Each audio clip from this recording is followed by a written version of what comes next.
शहर की सड़कें जब चारों तरफ राम नामी दुपट्टे, केसरियाई पत्रिकाएं और फूल मालाओं से सजी पड़ी हैं, जब लोग नाच रहे हैं, गा रहे हैं, माताओं की आंखों में नम है, बूढ़ों के हाथ कांप रहे हैं, तो कई लोग हैरान हैं, सोच रहे हैं कि ये लोग इतना क्यों रो रहे हैं। पर हमारे और आपके जैसे जो अयोध्या की यात्रा के साक्षी रहे हैं वो जानते हैं आज जो आंसुओं से निकला है वह सिर्फ आंसू नहीं है, वह 500 सालों का बोझ उतर रहा है।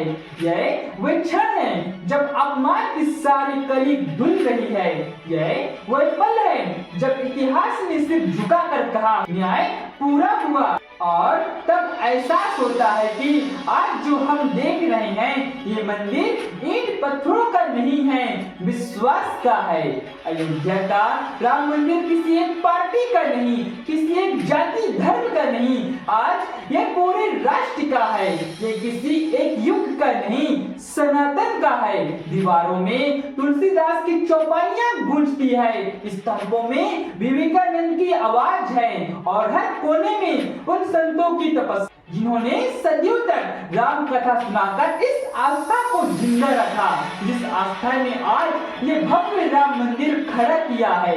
आज अयोध्या सिर्फ प्रकाश में नहीं पुण्य में डूबी है, सरयू फिर से पवित्र हो उठी है, हवा में मंत्रों की लहर है, और दूर दूर तक केवल एक ही नाम है, जय श्री राम, जय श्री राम, जय जय श्री राम।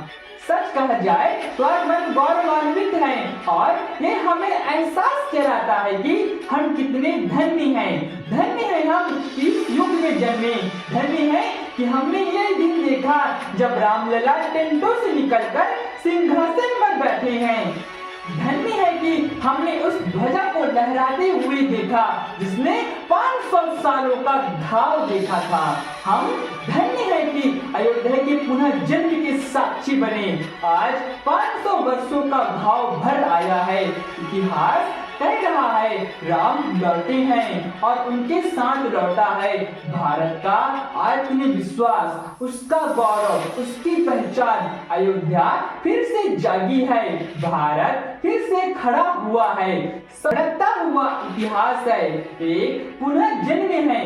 500 साल बाद जब 161 फीट के ऊंचे शिखर पर केसरिया ध्वज फहरा, ऐसा लगा जैसे अयोध्या ने 500 साल बाद चैन की सांसें ली हो, और कहा हो इसी क्षण का तो इंतजार था। आज ध्वजा को देखकर एहसास हो रहा है कि वह केवल कपड़ा नहीं, 5 सदियों की प्रतीक्षा का प्रमाण है, दबी हुई आवाजों की मुक्ति का प्रमाण है, और वह हवा में आजाद होकर कह रहा हो जय ध्वजा उन माताओं का प्रमाण है जिन्होंने जय श्री राम कहकर अपने लाल को सेवा के लिए विदा किया और फिर कभी वापस नहीं देखा।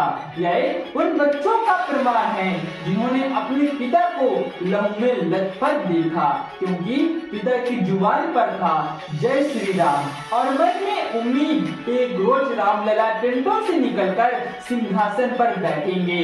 500 साल पहले एक विदेशी आक्रांता बाबर आया और हमारे सीनों पर वार किया, हमारा मंदिर तोड़ दिया, और लगा कि शायद रामलला हमेशा के लिए बेघर हो गए। मंदिर की जगह ढांचा खड़ा हो गया, लेकिन उस ढांचे के नीचे भी आस्था जिंदा थी।